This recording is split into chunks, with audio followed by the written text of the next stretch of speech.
लग्नानंतर होईलच प्रेमच्या आजच्या भागाची सुरुवात होते देशमुखांच्या घरापासून. तर आता मानिनी म्हणते नंदिनीला, आनंद निवास. आई शेवटी ते पण माझं दुसरं घरच आहे ना, असं म्हणते. आता नंदिनी, काय आहे माहेरी गणपती बसत नाहीत ना, तर मग दरवर्षी आम्ही आनंद निवासलाच गणपती बसवतो, असं म्हणते आता नंदिनी मानिनीला. आणि विक्रम पण तिथेच थांबलेला असतो बघा प्रेक्षक हो. आणि हे सगळं तो ऐकत असतो. आपल्या गणपतीची स्थापना झाल्यावर मी तिथल्या गणपतीला जाऊ का, असं म्हणते आता नंदिनी. आणि आता मानिनीची परमिशन घेते आता ती. आई, अहो सजावट वगैरे करून ठेवली आहे आम्ही, फक्त बाप्पांची प्रतिष्ठापना तेवढीच करायची, असं म्हणते आता नंदिनी. तिथल्या गणपतीची प्रतिष्ठापना म्हणजे घरातल्या गणपतीची सेवा कोण करणार, असं म्हणते आता मानिनी. मी येऊन जाऊन असं करेन ना, असं म्हणते आता नंदिनी. अगं असं येऊन जाऊन असं मलाही कळत नाही आहे, असं म्हणते आता मानिनी. तिथे आनंद निवासमध्ये माणसं आहेत ना कामाला, असं म्हणते आता मानिनी. मग तुला जायची काय गरज आहे, नाही पण मग, असं म्हणते आता नंदिनी. हे काय गणपतीच्या बाबतीत काय कोणच घेणार नाहीये. आमच्या घरातला गणपती फक्त 1.5 दिवसांचा असतो. त्यातून लग्न झाल्यावर हा पहिला गणपती आहे तुमचा. मग आपल्या घरचा हा सण साजरा करायला नको का, असं म्हणते आता मानिनी. त्यात तुला बाहेर जायचं आहे म्हणजे कमाल झाली बाई, असं म्हणते आता मानिनी नंदिनीला. तुम्हाला पटतंय का हो, असं म्हणते आता मानिनी. नाही नाही, मला अजिबातच पटत नाही, असं म्हणतो आता विक्रम. नाही नाही, असं म्हणतो तो. सॉरी, असं म्हणते आता नंदिनी. सॉरी बाबा. आई, ठीक आहे, तुम्ही म्हणत असाल तर मग मी नाही जाणार आनंद निवासला, असं म्हणते आता नंदिनी. पण काय आहे ना, दरवर्षी तिथल्या गणेशोत्सवात सगळं काही मीच करते, असं म्हणते आता नंदिनी. आणि आता ह्या वर्षी मी नाही केले तर मग, असं म्हणते आता नंदिनी. त्यांचा उत्साह मावळेल अगदीच, असं म्हणते आता नंदिनी. खरं तर आनंद निवास जेव्हा सुरू झाला ना, तेव्हा गणपती बसवतच नव्हतो आपण तिथे. पण एक दिवस आनंद निवास मधल्याच एका छोट्या मुलाने, आनंद निवासच्या मुलाने एकदा गणपतीची मिरवणूक बघितली. आणि खूप वेळ तो त्या बापाच्या मूर्तीकडे बघत होता. आणि अचानक त्याला काय झालं कुणास ठाऊक, त्याने स्वतःच्या हाताने गणपती बाप्पाची छान मूर्ती बनवली आणि माझ्याकडे घेऊन आला आणि म्हणाला, आनंद निवासमध्ये बाप्पा आपण आणलाच नाही कधी, म्हणून मीच घेऊन आलो, असं म्हणते आता नंदिनी. आपण बाप्पा बसवूया. तर आता नंदिनी म्हणते, तेव्हापासून त्या दिवशी पासून जे बाप्पा विराजमान झाले आनंद निवासमध्ये, आणि त्या दिवसापासून आनंद निवासमध्ये खूप छान बदल घडायला लागले. आनंद निवास खऱ्या अर्थाने आनंदी झालं. काय आहे ना, आनंद निवास मधल्या लोकांना असाच आनंद शोधावा लागतो सगळीकडे, असं म्हणते आता नंदिनी. कारण आपल्याकडे आहे तशी फॅमिली नाही आहे ना त्यांची. त्यांची फॅमिली म्हणजे आम्हीच आहो सगळे. त्यांना खूप सवय झाली आहे माझी, आणि आता त्यांची सुद्धा मलाही खूप सवय झाली आहे. आणि गणेश उत्सव तर त्यावेळी सगळेजण आनंद निवासचा चेहराच बदलून टाकतात. सगळे खूप खुश असतात आणि त्यांच्या चेहऱ्यावरचा आनंद बघितला की मला पण खूप छान वाटतं, असं म्हणते आता नंदिनी. माझे सगळे प्रॉब्लेम, सगळे टेन्शन्स, सगळं काही विसरून जायला होतं त्या अशा वेळी, असं म्हणते आता नंदिनी. म्हणजे बापाचा आशीर्वाद तर असतोच आपल्या पाठीशी कायम, पण आनंद निवास मधला लोकांचा आशीर्वाद रूपी हात जेव्हा पाठीवर पडतो तेव्हा नकळत डोळे पाणवतातच माझे, असं म्हणते आता नंदिनी. कारण त्यांच्या आशीर्वादात बाप्पाच्या स्पर्शाची जाणीव होते मला, असं म्हणते आता नंदिनी. आपण कसं आपली फॅमिली, आपली माणसं सगळे एकमेकांना घट्ट चिकटून असतो. हा माझा, ती माझी, तसं तर सगळ्यांसाठी हक्काचं आणि आपला माणूस मीच आहे, असं म्हणते आता नंदिनी. त्यामुळे आताच्या या गणेशोत्सवात जर मी गेली नाही तर खरंच त्यांचा उत्साह मावळेल, असं म्हणते आता नंदिनी. म्हणून मी विचारायला आले की मी ह्यावेळी केले तर चालेल का, असं म्हणते आता नंदिनी. मानिनी बघा हे सगळं ऐकून पण काय उत्तर देतच नाही बघा प्रेक्षक. तर आता नंदिनी स्वतःहून म्हणते, ठीक आहे मग, हरकत नाही, मी मी नाही जाणार, असं म्हणते आता नंदिनी. आणि आता ती निघून जात असते तिथून. तर आता मानिनी म्हणते, थांब, निघालीस कुठे, असं म्हणते आता मानिनी. जा असं म्हणाले का मी, असं म्हणते आता मानिनी. नाही सॉरी, असं म्हणते आता नंदिनी. काय होतं का आई, असं म्हणते आता नंदिनी. म्हणजे काम असलं तरच थांब म्हणते मी, असं म्हणते आता मानिनी. तसं नाही, असं म्हणते आता नंदिनी. आई, काय झालंय, तुम्ही असं का बोलताय माझ्याशी, असं म्हणते आता नंदिनी. कारण आजपासून ती तुझी आई नाही आहे, असं म्हणते आता विक्रम. आणि ती तुझी आजपासून सासू आहे, मानिनी सासू, असं म्हणत होता विक्रम. तर आता मानिनी म्हणते, इथून पुढे मला विचारल्याशिवाय या घरातनं पान सुद्धा हलणार नाहीये, असं म्हणते आता मानिनी. आनंद निवासला जाऊ का असं विचारण्याची तू आज हिंमत केली आहेस, पण ह्या पुढे काहीही बोलताना जरा विचार करत नंदिनी, असं म्हणते आता मानिनी. आणि हे गोष्ट लक्षात ठेव नंदिनी, आता इथून पुढे फक्त आणि फक्त ह्याच घराचा आणि ह्याच घराच्या गणपतीचा विचार करणार आहेस, असं 3दा म्हणते बघा प्रेक्षक हो मानिनी. तर आता विक्रम हसायला लागतो. आणि आता तो टाळा वाजवतो. बाबा रे, मेलोड्रामा, सोन्याचा चेहरा बघ कसा झालाय, आता रडेल ती रडेल असं म्हणत होता विक्रम. तर आता माणिनी हसायला लागते. अगं गंमत केली ग नंदिनी थोडी असं म्हणते माणिनी. तर आता नंदिनी घाबरलेली असते बघा प्रेक्षक. सॉरी सॉरी असं म्हणते माणिनी. तर आता नंदिनी रडणारच असते तेवढ्यातच. हे बघ नंदिनी, तुला जर का अशी जुन्या काळातली खास्ट सासू मिळाली असती तर तिने असंच केलं असतं ना असं म्हणते माणिनी. तर आता विक्रम हसायला लाग. तुला माहिती आहे ना मी असं करणार नाही, कारण मी सासू नाहीये, आई आहे तुझी, हो की नाही असं म्हणते आता माणिनी. त्यामुळे तू बिंदास आनंद निवासला जा असं म्हणते आता माणिनी नंदिनीला. हा असं म्हणते आता माणिनी. इथलं काय ग, इथलं आम्ही सगळे आहोत ना, मी आणि काव्या सगळं मॅनेज करू, तू आनंदी चेहऱ्याने तिथेच राहा. हा असं म्हणते आता माणिनी. ती जाणारच आहे तिथे आणि अगदी जल्लोषात साजरा करा गणेश उत्सव असं म्हणत होता विक्रम नंदिनीला. आणि छान गणेश चतुर्थी दिवशी गणपती बाप्पांची छान प्रतिष्ठापना करा असं म्हणत होता विक्रम. मला असं झालंय की केव्हा उद्याचा दिवस सुरू होतो असं झालंय. आणि उद्या छान अशा मस्त मस्त आरत्या, सुंदर गणपतीची गाणी कानावर पडणार. वा वा वा असं म्हणत होता विक्रम. तर आता सकाळ झालेली दाखवले बघा प्रेक्षक. हो, आमचे बाप्पा रेडी आहेत ना, मी आलो 20 मिनिटात असं म्हणतो आता मिथून. तर आता माणिनी ओरडायला लागते, अहो कुठे तुम्ही, या लवकर खाली. तर आता इथे ज्यूस पित असतो बघा मिथून, जो नंदिनीने आणून दिलं असतं तिच्यासाठी. कसं आहे, किती उशीर झाले. अहो बहिणी काळजी करू नका, येतच असतील, नका टेन्शन घेऊ तुम्ही. अहो आवरत असतील म्हणजे मुलींचं सगळ्यांचं झालं, ह्यांचं आवरून झालं नाही, वेळेवर यायला नको का बरं, दरवर्षीचं आहे की नाही, गणपती मुहूर्तावर घरी यायला हवेत हे कळत कसं नाही यांना असं म्हणते आता माणिनी. वहिनी आम्ही वेळेत आहोत. अहो बाहेर किती ट्रॅफिक आहे, त्याने वेळ लागतो की नाही, अजून खाल्लेलं नाही आहे आणि खाली आल्यावर मला खायला द्या करतील असं म्हणते आता माणिनी. बस शांत व्हा तुम्ही, कशाला पॅनिक होताय, मी बाबांच्या रूम मध्ये नाश्ता ठेवला आहे, बाबा नाश्ता करूनच येतील खाली असं म्हणते आता नंदिनी.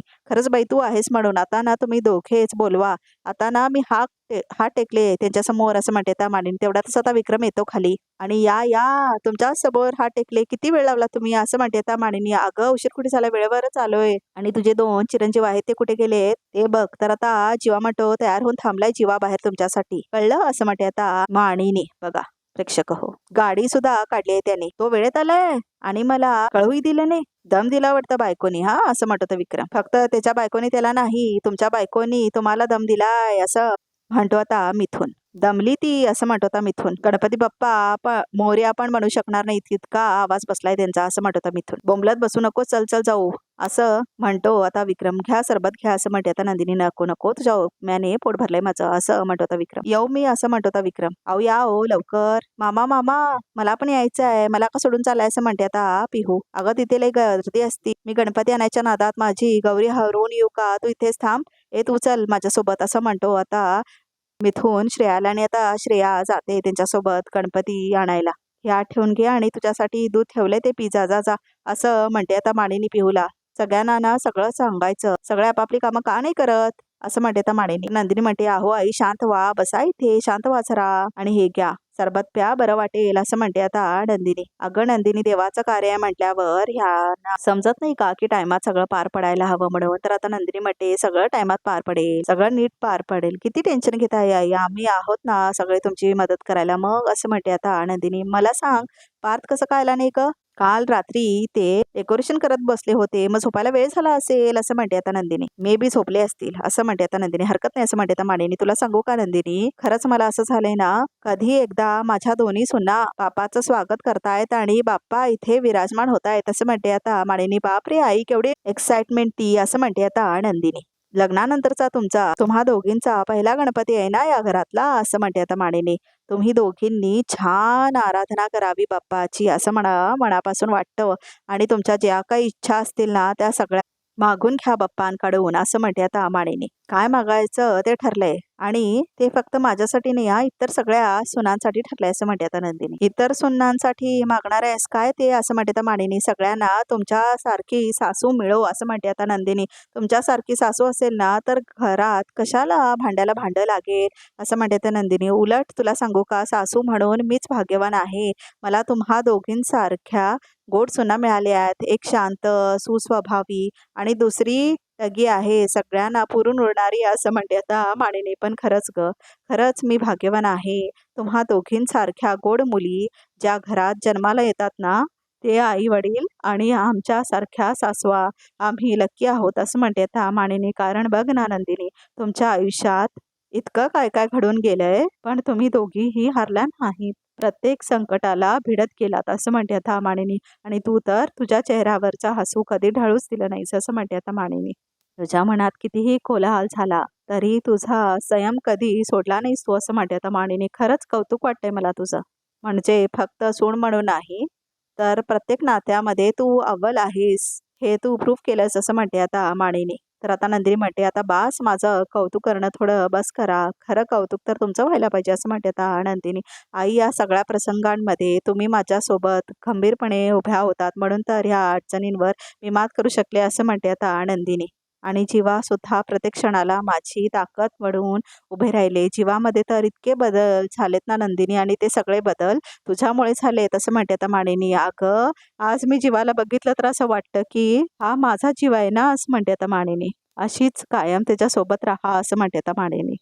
तुम्ही आलेच हा असं म्हणते आता मानिनी आणि निघून जाते तिथून. तर आता नंदिनी विचारत पडते. तर आता मानिनी लिस्ट बनवत राहते. तेवढ्यातच आता पार्थ येतो आणि म्हणतो, सॉरी ग आई, मला उठायला लेट झाला. मला नंदिनी म्हणाली की तुम्ही रात्रभर काम करत बसला होता डेकोरेशनचं. काव्या कुठे आहे असं म्हणते आता मानिनी. काव्या सुद्धा रातभर रिव्हिजन करत होत्या.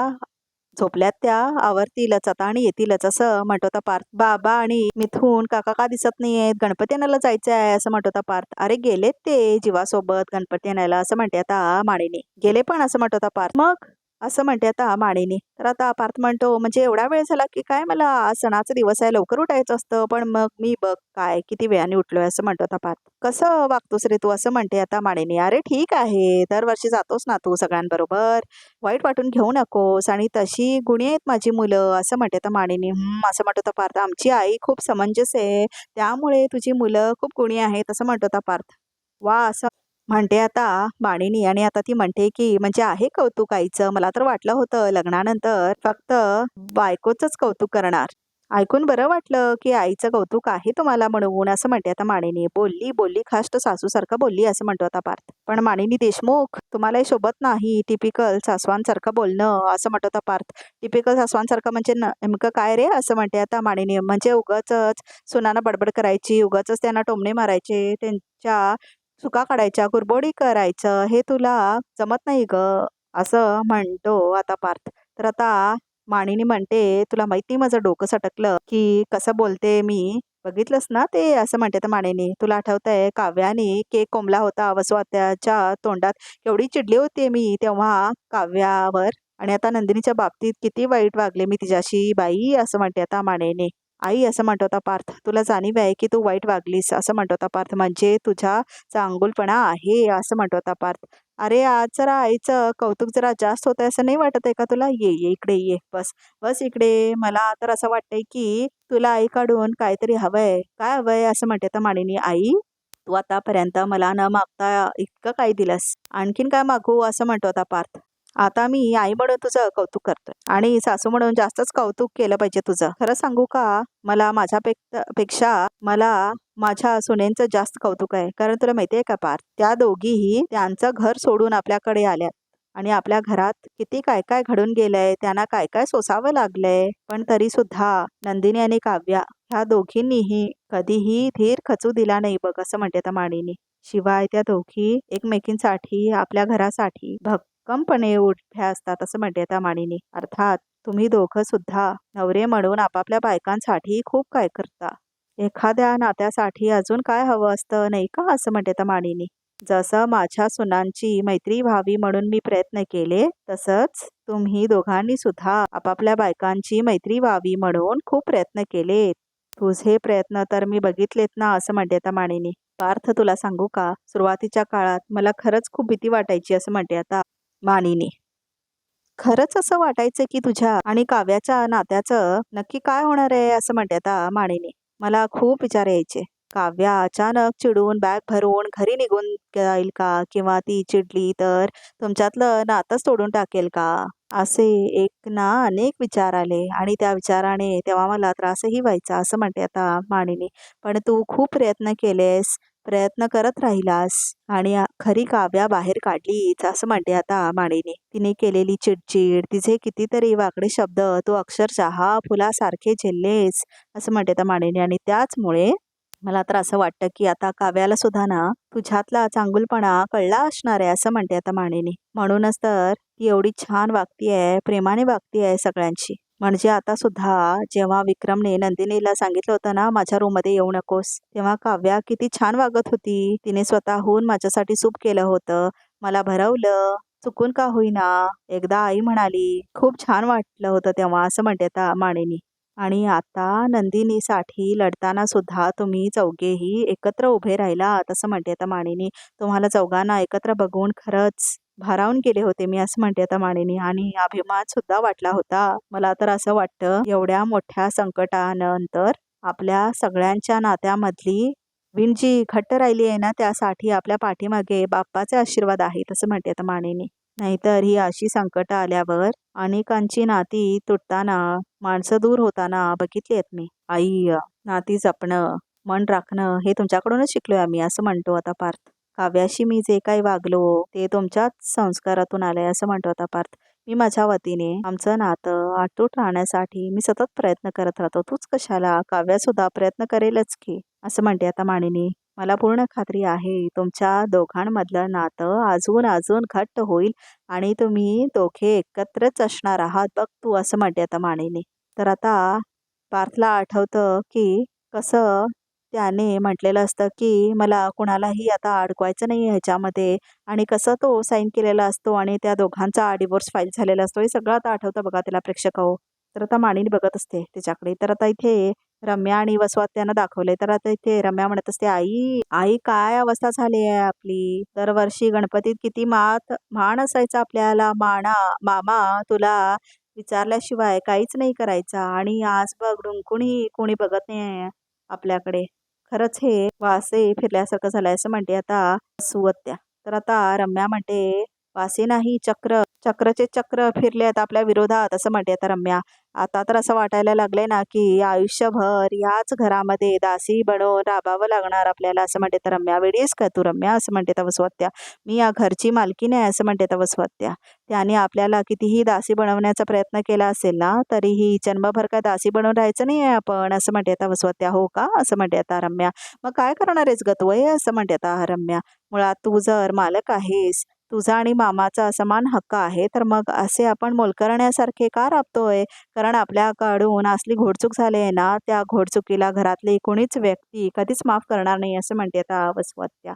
आणि हे जरी माझं घर असलं ना, जरी मी मालकीण असले ना तरी मी त्यांना या घराबाहेर काढू शकत नाही असं म्हणते तर वसवत्या. कारण तसं केलं तर बदनामी आपलीच होईल, त्यामुळे थोडा संयम ठेव असं म्हणते तर वसवत्या. मला नाही झेपत आहे ग हे सगळं. आई असं काहीतरी कर जेणेकरून आपली लवकरात लवकर ह्या सगळ्यातून सुटका होईल असं म्हणते तर रम्या. हो हो रम्या जरा धीर धर ना असं म्हणते तर वसवत्या. त्या लोकांना आपल्याशिवाय गणपती धूमधडाक्यात साजरा करण्याची खुमखुमी आली आहे ना. आता ह्यांची ही खुमखुमी मी कशी उतरवते ते बघच तू असं म्हणते आता वसवत्या. मला त्रास देऊन ह्या सगळ्यांना आनंद साजरा करायचा आहे ना, मी ते होऊ देणार नाही असं म्हणते आता वसवत्या. मला खात्री आहे रम्या, ह्या गणपतीमध्ये नक्की काहीतरी विघ्न येणार असं म्हणते आता वसवत्या. तर आता दोघी खुश होतात आणि हसतात बघा प्रेक्षक हो. तर आता मानिनी म्हणते, पार्थ काय झालं, डोळ्यात का पाणी आलं तुझ्या. तर आता पार्थ इमोशनल होतो बघा प्रेक्षक हो. आणि आता तो उभारतो आणि आता तो आपले अश्रू पुसून घेतो. काय झालं असं म्हणते आता मानिनी पार्थला. तर आता पार्थ म्हणतो, अगं आता तू जे काही बोललीस आमच्या नात्याचा प्रवास आठवला असं म्हणतो होता पार्थ. म्हणून डोळ्यात पाणी आलं असं म्हणतो होता पार्थ. तर आता मानिनी म्हणते, ठीक आहे, नको काळजी करूस तू, सगळं नीट होणार. हं? आणि मला ना माझ्या दोन्ही मुलांच्या सुनांच्या डोळ्यामध्ये असे दुःखाचे अश्रू बघायचेच नाही तसं म्हणते त्या मानिनी. दिसलेच तर ते आनंद अश्रूच असले पाहिजे तसं म्हणते त्या मानिनी. आणि बाप्पाकडे हेच मागणार आहे मी असं म्हणते त्या मानिनी. आणि आता पार्थ मानिनीला मिठी मारतो. तर आजचा भाग इथे संपतो. तर बघूया तर रिकॅपमध्ये काय आहे ते. गणपती बाप्पा मोरया असं म्हणून नंदिनी गणपतीची प्रतिष्ठापना करते आता आनंद निवासमध्ये. आणि आता तिथेच त्यांचा वकील आलेला असतो बघा प्रेक्षक, डिवोर्स वकील. पार्थ दादा तुम्हाला भेटायला कोणीतरी आलंय असं म्हणते आता कांबरी बाई. तर आता बघतो तर काय पार्थ त्या वकील बाई आलेल्या असतात, डिवोर्स वकील. कोण आहेत ह्या असं म्हणते आता मानिनी. मी सांगू का कोण आहे ते मी असं म्हणते आता ती वकील बाई. तर आता पार्थ आणि काव्य एकमेकांकडे बघतात. तर प्रेक्षक हो प्रोमो इथेच संपतो. तर या चॅनलला नक्की सबस्क्राईब करा.